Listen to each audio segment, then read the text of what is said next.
Hi all, thanks for being on time. We're going to wait another couple minutes to get started here to let people trickle in, and then we'll get things going.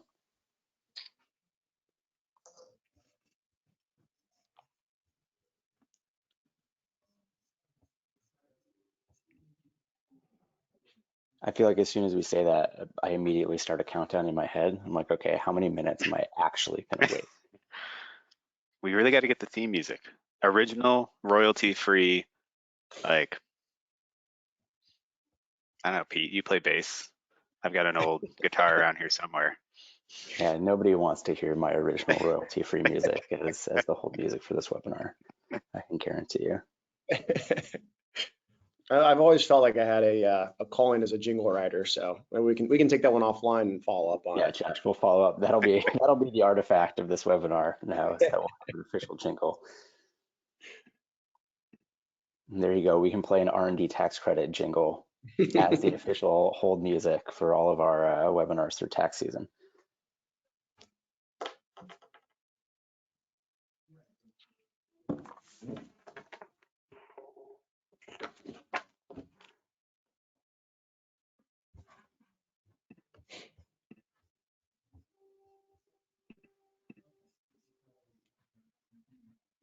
All right, cool. We're 2 minutes in, so I'll go ahead and get started. Thanks again, everybody, for being here. This is R&D Tax Credits for Startups. I'm Peter, the CEO of Gust, joined today by Josh Westfall from Clarus R&D, our R&D tax credit partner. We're going to be talking through today ways that startups can think about monetizing the R&D tax credit. We know that tax season is often stressful for startups. It certainly still is for us every year. So we were really excited to be able to put this on again. And just help familiarize everybody with ways that you can actually use filing your taxes as a way to extend your runway. It can be super important, especially as you scale.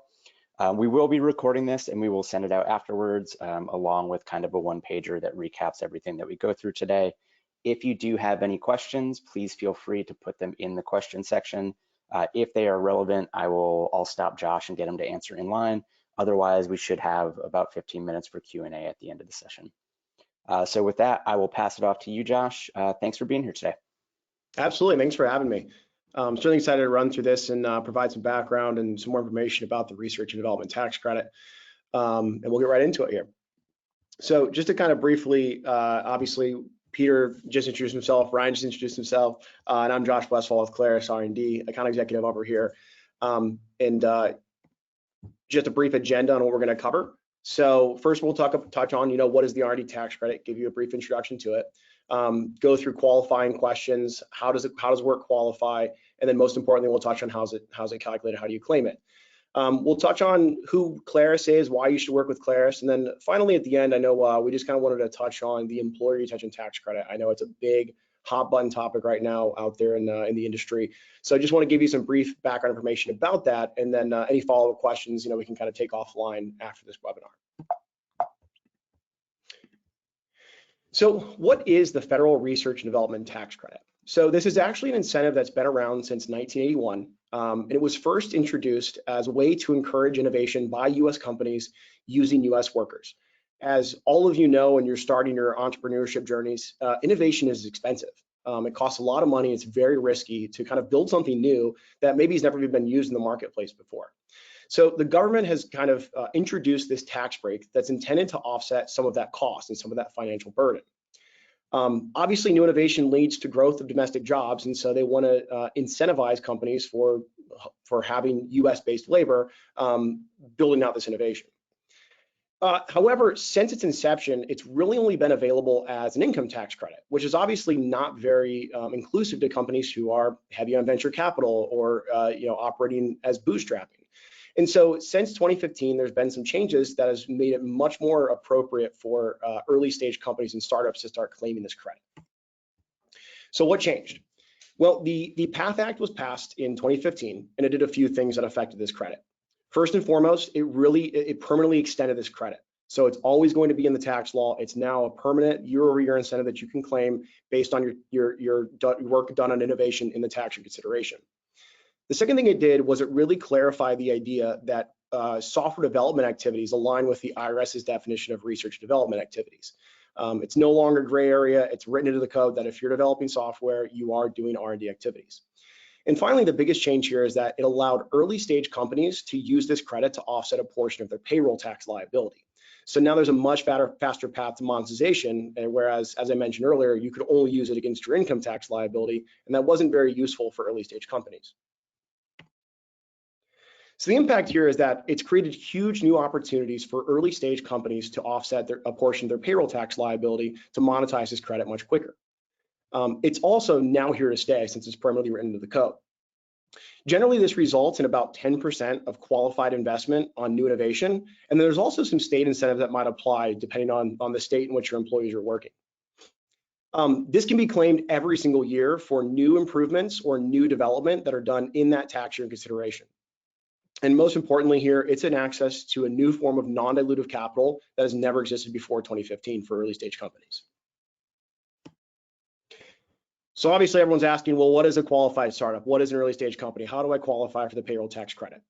The IRS is giving two kind of identifiers that you must pass in order to be considered a qualified startup.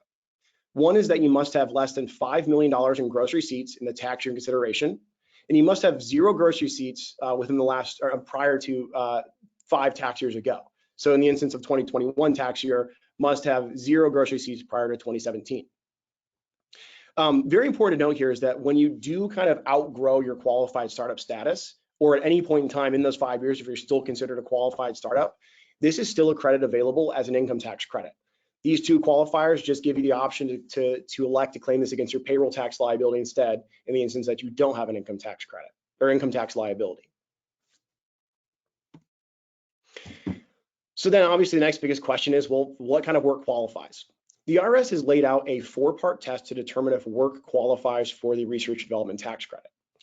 Test number 1 is that there must be a permitted purpose. This means that you must have a product, process, software, formula, or technique that you've kind of taken on the financial risk of developing, or that you own substantial rights to the intellectual property of the development.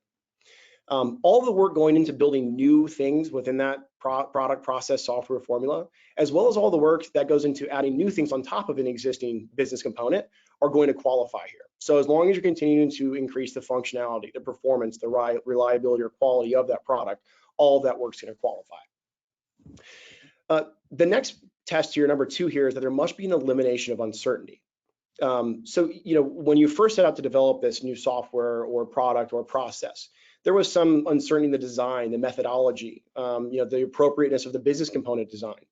Essentially, you ask yourselves questions like, can we, should we, how do we, what's it going to look like?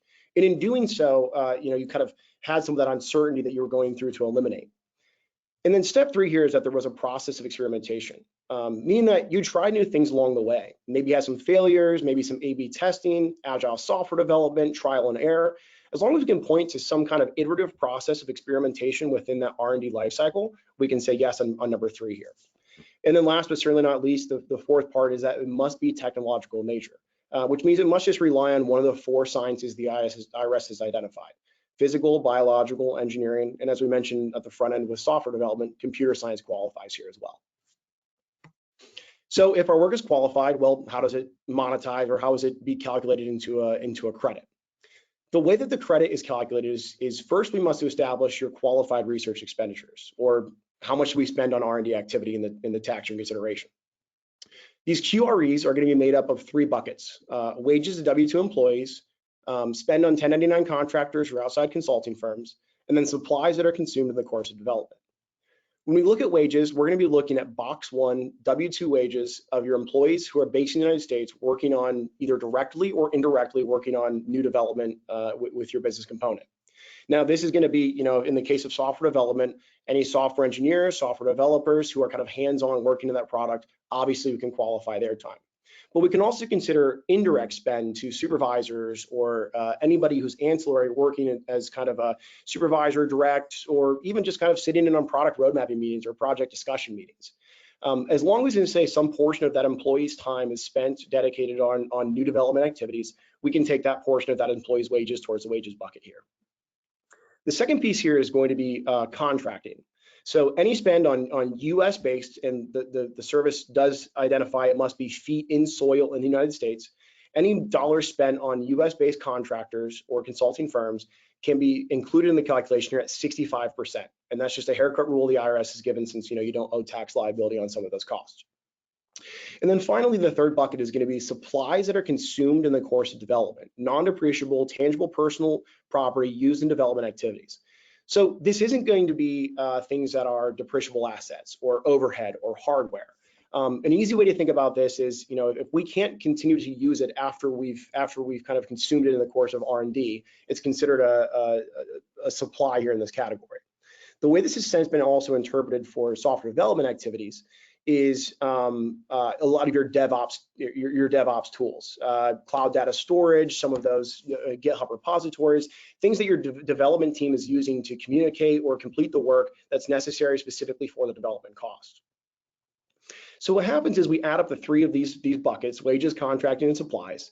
That gives us our total amount of qualified research expenditures, and your credit is going to be worth 10%, usually roughly 10% of your QREs.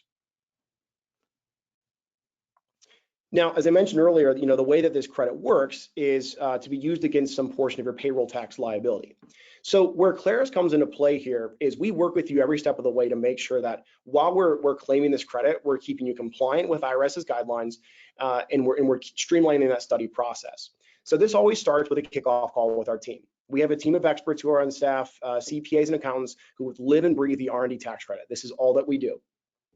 So first, we have a kickoff call, get you oriented with our software, get you oriented with our program, and most importantly, get you introduced to our experts to kind of give you some of that ease of mind. After the kickoff call, you get access to our software, which is what we use to kind of build out some of that substantiation material.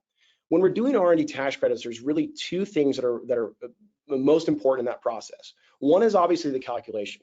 Who did you spend money on? How much did you spend on it? What portion are we allocated towards R&D expenses, and how are we kind of justifying that spend? And the second is going to be that substantiation of that credit itself, telling that story about why the work you did in the tax year consideration qualifies you for the R&D tax credit. Again, going back to that four-part test. So we use this kind of TurboTax-like and feel R&D tax credit software that you'll get access to and go through and kind of tell that story in your own words. Who knows it better than the founders themselves? After you fill out the necessary information in there and integrate with your financials for the calculation side, you submit it to our team for review. We go through the fine-tooth comb, cross T's, dot I's, work with you to kind of massage that into something that something that will be up to the IRS's standards in terms of review. And then at the end of the process, we deliver all necessary tax forms and substantiation documentation to kind of show, to give to your CPA to make sure that you're claiming this credit as you should. And then on the back end, the way that this gets monetized is in the form of quarterly refunds based on the tax liability that you pay that we can offset with this credit. So why Clarus? Well, first and foremost, we're a technology-driven solution, but we're not strictly a technology solution. We've got those experts in place who are going to be working with you every step of the way. Our pricing is competitive. I can tell you as one of the people out there on the sales floor, I've never been beat our price, and we're also fully compliant. We are a true partnership when it comes to working with you and your CPA and your tax preparer and your payroll provider. We want to make sure that not only are you claiming this credit correctly, but you're also monetizing it on a quarter-by-quarter basis as necessary. And last but certainly not least, we are documented and secure. We provide clear, easy to understand reports. We work with your CPA to make sure it gets done correctly, and we make sure that everything is verified by tax professionals before we sign off on it and send it out. And just to kind of expand on that a little bit here, the research and development tax credit is on the IRS's dirty dozen list. And that's not to scare anyone out of taking it. What that means is that it's under increased scrutiny when it comes to claiming these credits. It's one of those kind of red flags for the IRS to say, hey, maybe take a second look at this tax filing. And many of you might have seen some of the memos that came out in Q4 of 2021, specifically in regards to the documentation of the R&D credit. And in regards to that, Clarus has always met those documentation guidelines, and we will continue to add in any additional guidelines or any additional documentation necessary as those memos continue to come out. But as it stands, we've already been doing it the correct way. That just includes documenting our qualified activities, documenting our qualified wages correctly. Most importantly, creating that nexus. Why did the work that we did qualify us for the R&D tax credit? And our credit calculation has always been compliant and will always be compliant with what the IRS is expecting. So that's kind of the high-low of the R&D tax credit. Before I jump into the employee retention tax credit and touch on that a little bit, I just wanted to stop and Peter, Ryan, see if there's any questions so far. We are remarkably question-free, which never happens. That means I'm doing a great job, right? Either you're doing a great job, GoToWebinar is completely broken today, or something else strange has happened. But I actually have some questions for you in regards to this because I think it's super interesting. Go ahead. When do you see companies typically start taking advantage of this? Is it when they've got like a large US-based contractor footprint? Is it, when they hire their first W-2 employees? When's a good time to start thinking about it from a tax planning perspective? Yeah, that's a really good question. So both of those are two kind of big trigger events, I would call them, to say now it's time to start thinking about the research development tax credit. And the reason I would really even say more so importantly is when you start W-2 wages in the United States. And the reason being is that if you don't have W-2 wages in the States, you're not going to have a payroll tax liability to use this credit against.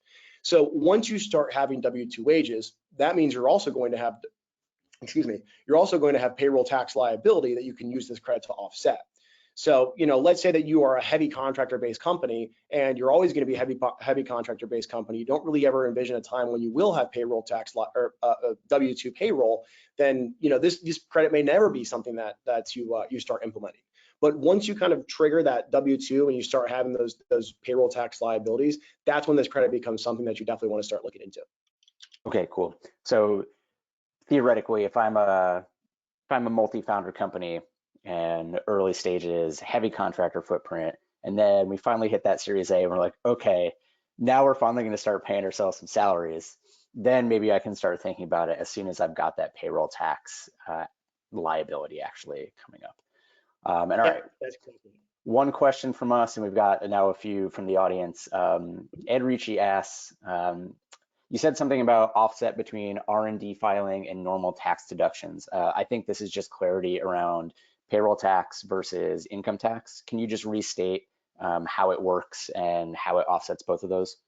Yeah, absolutely. So traditionally, the way this credit is claimed is as an income tax credit. So if you go to file your tax at the end of the year and the IRS says, hey, you showed a profit, you're going to owe us some percentage of that profit, you can use this credit as a dollar for dollar deduction against that income tax liability. However, if a company is operating at a loss or carrying forward losses from previous years and they don't have an income tax liability and they fit the two qualifiers to be a qualified startup, they can essentially check a box on their tax filing that says, I elect instead to use this credit against my payroll tax liability. Specifically, not only getting into too many details, specifically it offsets the employer portion of Social Security taxes. So instead of kind of monetizing it right at that point in time when you file your taxes, you're going to take that money and kind of carry it forward to be used against an employer's portion of Social Security taxes on a carry forward basis, quarter by quarter. So when a company files their 941, their quarterly payroll filing, they'll eat into this credit to kind of get a refund on the tax withholding they paid in that quarter against that Social Security tax liability. Now, some payroll companies are really proactive about this and do allow you to real-time monetize it to where you actually don't even pay that withholding. You don't get that impounding payroll by payroll. But at the very least, that's how you'll monetize it as a refund based on the tax liability you paid in that quarter. Cool. And yeah, I think it's ask the question one more time because he might have been asking about something else there. Sure. It was, you said something about offset between R&D filing and normal tax deductions. Would you restate? Ed, if you can pop back into the questions too and let us know if what Josh just said there covers it, or if you need any more clarity, that would be super helpful. And I think one thing that's worth diving into quick is that typically in startup land, you are seeing folks hire a lot more earlier than they actually become profitable. So that's why this is so helpful, is because as a startup, you are typically reinvesting any free cash flow back into the business. You are growing aggressively. You are often operating at a loss. That's what burn rate is all about. So this allows you to actually take advantage of this credit before you're actually making a profit, which is awesome. Yep. All right, so we've got another question around R&D tax credit versus work opportunity tax credit. Can you clarify any differences, any overlaps, anything there? The short answer is no. I'm not too familiar with the work opportunity tax credit. We do have a sister company that can help with some of those things. But in short, I'm not read up on that one enough. All right, sorry, Sarita. We can follow up and see if we can help you with the sister company. Yeah, absolutely. Send that one in a follow-up email, and we'll get them in the right place to answer any questions about that. Okay, this is a good one that I think we get yearly. Karen asks, I have R&D back to 2018. How far back can we file? Yeah, that's a really great question. So the statute of limitations on amending prior tax returns is what we have to follow there, because in order to claim this credit, you do have to claim it against your annual tax filing. So that means we can go back up to 3 calendar years and amend any prior tax returns to claim any unclaimed credits in those tax years of consideration. Now, one important thing to note here is that in order to claim the payroll tax election of this R&D tax credit, you must file that with the original tax forms. So what that means is anything 2020, 2019, and 2018 cannot be claimed as a payroll tax credit. You can go back and claim those as income tax credits. If you had income tax liability in those years, you would get a refund up to the credit amount for those years. But anything not used has a 20-year carry forward period at the federal level to be used against an income tax liability at some point in the future. Okay, so effectively what that means is if you have things that have already passed, you can't monetize directly on past payroll taxes, but you can take the credit that you would have gotten and apply it to future income tax liability. That's exactly correct. Cool. All right. Colin asks, if we have W-2 wages in the US, what spend number on R&D should we consider looking at this credit? So I guess like what's the minimum spend? Yeah. Typically what we find is that once you surpass about $50,000 in qualified spend, that's where we see the ROI start to make sense enough to start claiming this credit. Awesome. That's a great threshold to have. Okay, Brittany asks, could developing technology IP planning with engineer consultants be considered R&D without actually developing a system? That's a good question. I mean, I'd have to have some more context. I would say in short, probably. It really just depends on, what you're planning to do with that, with what, the findings of that consulting after you've done it. If you have a plan that you're going to develop something in the future, and maybe you just started that discovery process with consultants at the end of 2021, for instance, then yes, likely it could be considered as R&D spend, since it's going to impact some research and development activity in 2022 that might be developing a new product. But the biggest thing is we have to tie it to a business component, which is that number one. There must be a permitted purpose.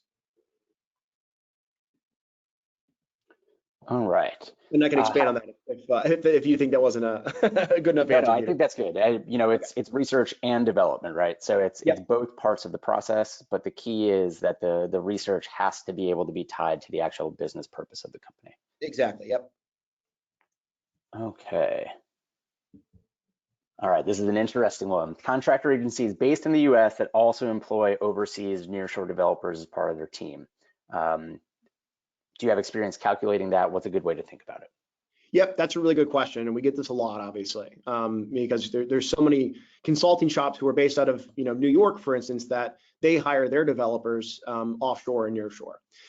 As I mentioned, the code does specifically say that the work must be done by a US-based asset, so feet in soil in the US.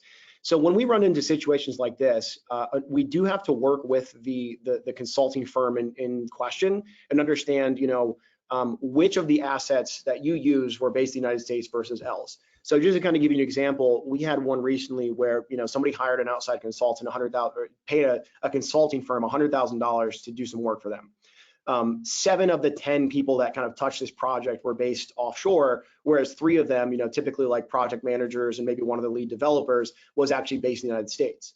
So we kind of broke it down as kind of a percentage of time each of those 10 people were working on this project to understand what percentage of that spend stayed in the United States versus what percentage went offshore. And we were able to claim that 30, 45% that was done in the US towards the contracting bucket. So we do have to kind of go into the level of, okay, yes, you're a US-based company, but where are your team located, and what percent of that is done in the States? Great. All right, next up, we've got Matt Carlson. Can gross receipts exceed 5 million in the tax year you take the credits? Yes, they can, but you can only claim it as an income tax credit in that sense. So once you kind of surpass 5 million in gross receipts in the tax year, your only path to claiming this credit is an income tax credit. That 5 million gross receipts threshold is just there as a qualifier for taking the election to claim this against your payroll tax liability. Cool. So basically the dual qualification there is if you are a young company, right, less than 5 years old, or you're a company that hasn't hit a certain revenue threshold, they're willing to consider you a startup. Yep, you would be considered a qualified startup, and then you just have options. You can choose either to claim this against your payroll tax or income tax. Once you surpass that 5 million in gross receipts, then you can only claim this as an income tax credit. Okay, awesome. One important note here too is, and maybe if in year 4 you had over 5 million, but in year 5 you had less than, you can still claim the payroll tax credit for year 5. Does that make sense? Cool. All right, yeah. So as long as you're still within that time span, like your company is young enough, the income or revenue gross receipts requirement can vary. Yep. Okay, yep. Great. Okay, question from Edgar. Only major expenses I've incurred now is what I would pay to development agency in the US to develop and research the market. So no employees right now. Does this qualify? I'm sorry, say that one more time. Well, here, I think I can answer it and we'll see how well you've done explaining it to me. So my understanding is he has no employees right now. So Okay. he has no payroll tax liability. So he really has nothing to actually like claim this against right now. Gotcha. So until he has W-2 employees and payroll tax liability, it doesn't make sense to start looking at this. And from what you said previously, likely he wants to get to around 50K in payroll, like total payroll, before he starts looking at this. 50K in QREs. So even if that's yeah. mostly contract versus supplies, but yeah, that's a good point. The one thing I'll say too is that's one of those where, it's so dependent on each individual's business situation. If he plans on, if that company plans on starting payroll within the next couple months or so, then yes, it might make sense to start claiming that, to go through the calculation and claim the credit now, since it is something you carry forward. Until it's used up. So even with the payroll tax election on a carry forward basis, you do have that for a maximum of 20 years until the whole thing is used up. So, I have had instances in the past where really early stage companies said, well, I'd rather claim this now than leave money on the table and start getting, just even if I'm not able to use this for a few months, at least I've got it there ready to go when I do start payroll. So it's so dependent on the individual tax situation of each individual company. So the short answer is maybe. Me and my colleagues are happy to kind of hop on a 20-30 minute phone call with anyone else who has questions like that to talk through your specific situation and see if it makes sense. Cool. And that's, I think, like looping in the tax planning aspect of this too is a great thing to think about. Is like, okay, if you know you're going to hit 50K in qualified expenses next year, then thinking about this and planning forward for next year, this is a great year to start thinking about how you're going to work with this credit moving forward. Exactly right. Awesome. Okay, next up, we've got David. Is it possible to offset the employer portion of the self-employment tax from a founder's guaranteed income if that income was used for R&D? If you need me to read that again, I will, because my brain is taking a minute to parse that. Please read that again for me if you would. All right. Possible to offset the employer portion of the self-employment tax from a founder's guaranteed income if that income was used for R&D? I'm inclined to say no. Okay. I don't know specifically, but I think the answer there is no. Yeah, David, if you can apply or add any more clarity in terms of how your company is classifying you as a founder. Are you a W-2 employee? Are you thinking about this as some pass-through expense? If there's any other info you can provide, we can try and take another stab at that. Yeah, so just to kind of clarify on that a little bit, this can only be claimed against the 941s and that tax liability as an employer. I don't believe those pass through. My assumption here is it's either claimed as a partnership or S corp. Those typically don't. As an income tax credit, these do pass through to partners proportionally. But as a payroll tax credit, it does have to stay with that 941 with the company. I'm happy to follow up with that one with that in particular, or that individual, to see if there's something I'm just not missing, and maybe we can connect over email after this too. Yeah, absolutely. Okay, Judith asks, so the R&D credit can only be applied to payroll tax liability. This will not be just a refund, right? That's correct. Very important to note, this is not a refundable credit. This can only be used against the tax liability, whether it be a portion of that payroll tax liability the employer has, or the income tax liability the company has.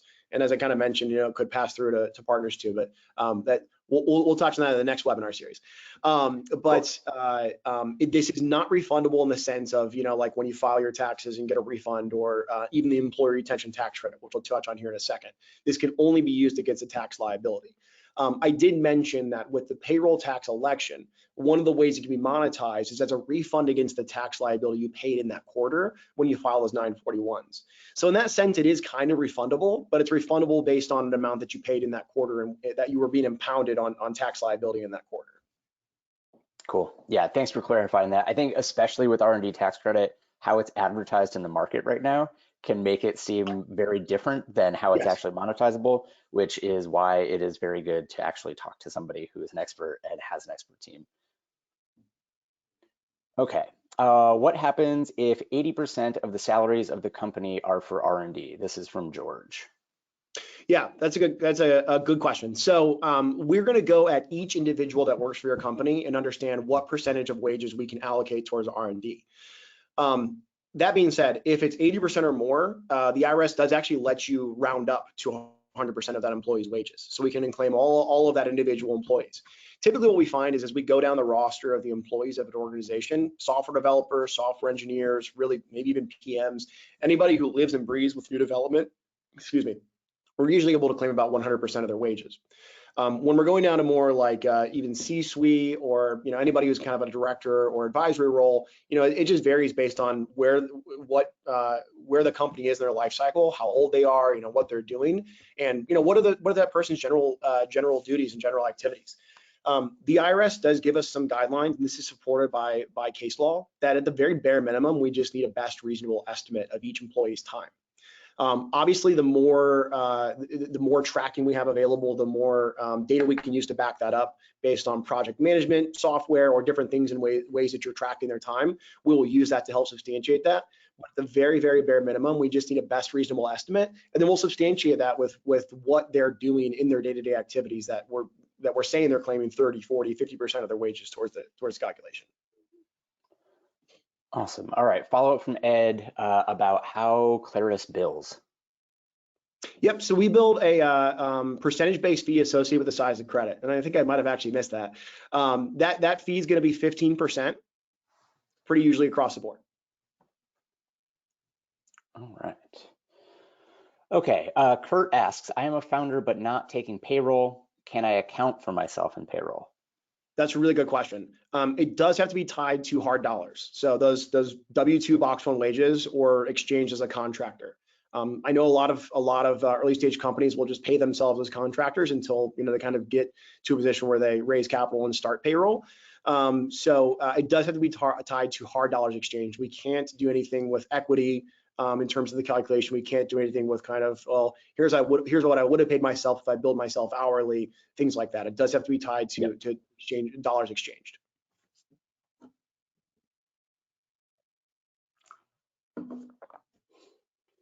Okay, Colin has a very specific question, notes that probably one-on-one, but I'll try to generalize it a little bit. But if they are paying a US-based contractor to develop kind of an innovative thing in the CPG space, existing ingredients, but new formula, would that potentially qualify? Yeah, the short answer there is yes. Awesome. Okay, Matt dropped off. Matt dropped off right as we answered the gross receipts exceeding 5 million in tax credit. So if you could go through that again real quick, and then we've got one more and we can jump into ERTC. Yeah, absolutely. So just to kind of talk about that 5 million gross receipts again, that's just the test and that threshold to determine if you can claim this as a payroll tax election or not. If you surpass $5 million in gross receipts, you can still claim this credit. the only way you can claim it is as an income tax credit. Being under that 5 million in gross receipts and within your first five years of revenue generation just gives you that secondary option to use this against your payroll tax liability instead of your income tax liability. So this is and always will be a year-over-year incentive you can claim. That 5 years and 5 million just says, do I have an option to use this against my payroll tax liability instead of my income tax liability? Awesome. And last one before we can jump into our ERTC is from Colin. Do fees paid to an IP lawyer or patent lawyer count? Traditionally not. Traditionally not. Those are usually included as are considered an excluded activity. The IRS actually has a list of excluded activities. It's one of the things we do in our software application of kind of going down that checklist of go through each of those and kind of a quick yes or no. Really anything with legal framework, anything with like market research that's not tied directly to development is usually considered an excluded activity and cannot be included. Awesome. All right, that wraps up our questions. So let's jump into ERTC quick before we get some more. Absolutely. Let me get caught up here. I took a couple steps back. So the employer retention tax credit is, this one is a fully refundable payroll tax credit that's aimed to relieve some of the stress of businesses facing due to the COVID-19 pandemic. So this was originally introduced as part of the original, the first COVID bill that came out, kind of, I think, May of 2020. And at the time, it was introduced alongside of PPP. When it was first introduced, it was either PPP or ERTC, as I'll call the employer retention tax credit moving forward. Obviously, most companies were like, nobody knows what's going to happen in the future. PPP is money now, whereas ERTC is money later based on wages I pay in a time period I'm affected. So everyone just kind of rushed to the doors to get the PPP loans. Since the beginning of 2021, that restriction has been removed, and now companies who took PPP loans can also claim employee retention tax credit loans.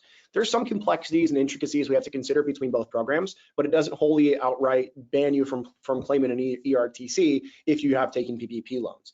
And if you didn't, then obviously ERTC might be on the table. There's essentially three paths to eligibility for companies. And really, Peter, Ryan, for your audience, it might only be one path to eligibility. But I'll still run through all of them just to make sure that see if any applies as we get the information out there in the marketplace. Now, the first and easiest kind of way to qualify is if there was a significant decline in gross receipts. For 2020, this means you must have seen a 50% decline in gross receipts compared to the same quarter in 2019. So we're going to look at quarter over quarter, 2020 compared to 2019. And if we see a 50% decline, then you're qualified in that quarter. Likewise, for 2021, we can do the same thing, again, compared to 2019, but we only need to see a 20% decline in that same quarter. If we hit these thresholds and decline in gross receipts, and everyone's going to ask what's gross receipts? Gross receipts is just essentially think of it of all income your business had. So typically gross income or gross revenue is going to be the same as gross receipts for you. There might be some other additional sources of income such as investment, things like that we also consider in the gross receipts. So just think of it as gross revenue to make it easy.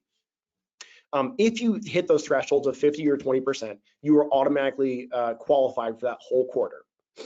The second way in which you can qualify is if there's a full or partial shutdown due to government order. Now, I know a lot of your clients in the Gust launch platform probably started within the last year.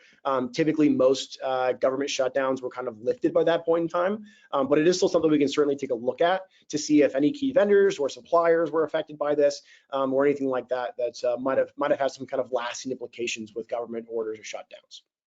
And the third way that was actually added in January 2021 is if that a company began a new trade or business after February 15, 2020, and if they had existing businesses that they also averaged less than $1 million for the 3-year period prior, so 18, 19, and 20, those companies can also claim the employer's return tax credit with an automatic eligibility period of Q3 and Q4 of 2021. So the implications here are pretty big. We always want to start here first because it's a very, very lucrative tax credit and it's fully refundable, which means liquid, non-dilutive capital back to these companies.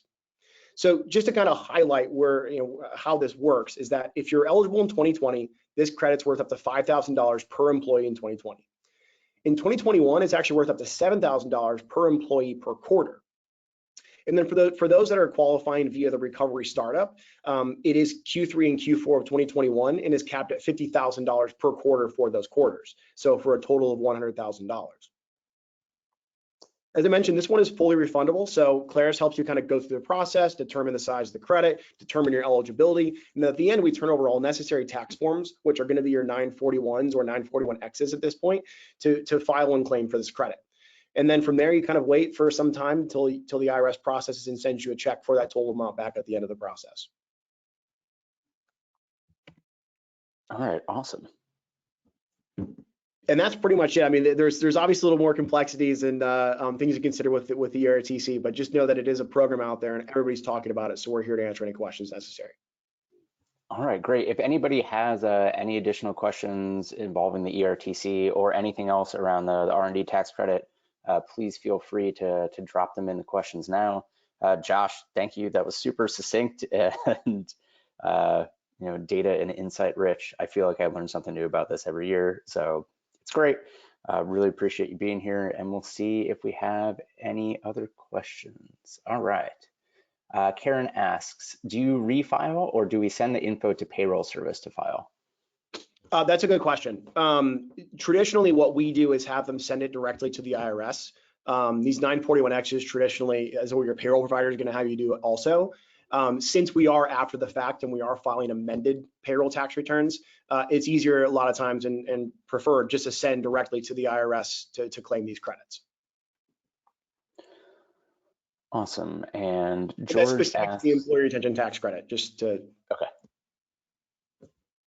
So yeah, Karen, if that was not specific to the ERTC, hop back in and let us know. And George asks, can you explain the qualification criteria? I assume that is qualification criteria for ERTC. George, we will follow up in the materials with qualification criteria for both, but let's just go over ERTC qualification criteria quick again. Yeah, absolutely. Let me jump back over there real quick. So there's kind of three paths to eligibility. One is the significant decline in gross receipts. If you pass that threshold, you're automatically qualified in that quarter in which you hit that threshold for that entire, kind of first of the quarter to end of the quarter. All wages paid in that time period are how we're calculating that quarter, or how we're calculating the credit. And maybe that's just kind of what I need to touch on and expand on a little bit, is where that calculation comes from. The second path to eligibility is that full or partial shutdown due to government order. Let's say that you are a restaurant in a major urban area that was shut down for 6 months at a time because of the governor came in and said all restaurants have to be closed, and then they opened back up, but you were at 50% capacity restrictions, then 75% capacity restrictions, and things just kind of ebb and flowed as the different as code kind of picked up or slowed down, et cetera. During that time that we could kind of point to a full or partial shutdown from the government order, that's going to be your eligibility period, whenever that started to whenever that was entirely lifted. And typically we want to tie this to some kind of financial impact to your company, but at the very least, we got to be able to tie it to a government order. The third and final piece is that began a new trade or business. And this is for companies that started something new after February 15, 2020. And because, there's no real impact of the pandemic to kind of tie it to, the government says your qualifying periods, if you fit this bill of a new trade or business, is going to be Q3 and Q4 of 2021. So that's first, we start at kind of determining the eligibility time period. When were you eligible to claim this credit? Once we determine the time frame of eligibility, then we go into the calculation. And the way it's calculated is that any wages that you paid to an employee in those time periods in which you're eligible are going to be going into this calculation. So for 2020, it's 50 cents on the dollar up to a total of 10,000 in qualified wages, or a maximum of 5,000 per employee that you would get back towards this towards the ERTC. For 2021, that goes up to 70 cents on the dollar up to $10,000 in qualifying wages, or $7,000 per employee per quarter. So just to kind of put this in perspective, let's say we go through and do an eligibility study for somebody, and we determine that their eligibility period is, we'll call it Q1 and Q2 of 2021. We're going to then go back and look at their wages in Q1 and Q2 of 2021, determine everybody they paid wages to in that time period, and then apply, some portion of that, whatever they paid, 70 cents up to $7,000 per employee, is what they'll get for the ERTC for those 2 quarters. So in an instance, a company, you paid somebody $5,000 in that quarter, you'd get back $3,500 to kind of put that as a good example. Some important considerations here that we do have to make is that any wages that were covered by PPP loans cannot be included in the calculation. So we can't do any double dipping that way. And we also can't use wages towards ERTC and also R&D.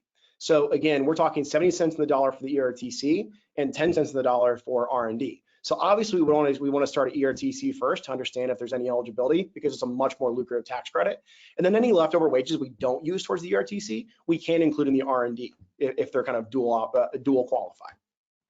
Awesome. All right, Ed asks, our founders did not take income until 2021. We hired 2 additional employees in 2021. Could we even qualify? Qualify for the employee retention tax credit? I'm going to assume all of these are let's ERTC. assume that all questions, yeah, that's a good point. So ask that question one more time. Founders did not take income until 2021. They hired 2 additional employees in 2021. Could they qualify for ERTC? Yeah, that's a good question. As long as without knowing any background information, let's assume that it's a qualified startup, or let's assume that it's a new trader business. Your eligibility period will be Q3 and Q4 of 2021.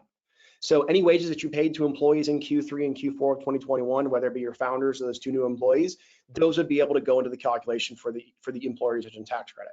So I think the short answer there is probably yes, but we'd really have to understand your qualification or eligibility first. Awesome. And all right, last one is from Vinod. Is ERTC applicable to single person parentheses owner companies? No. Anybody who is a 50% or greater owner and claiming and taking wages cannot be included in the calculation. All right, yeah, good info to have for founders. Yes, thanks. I'm glad that question was asked, because we get that a lot. All right, awesome. Well, I think that is all the questions we have.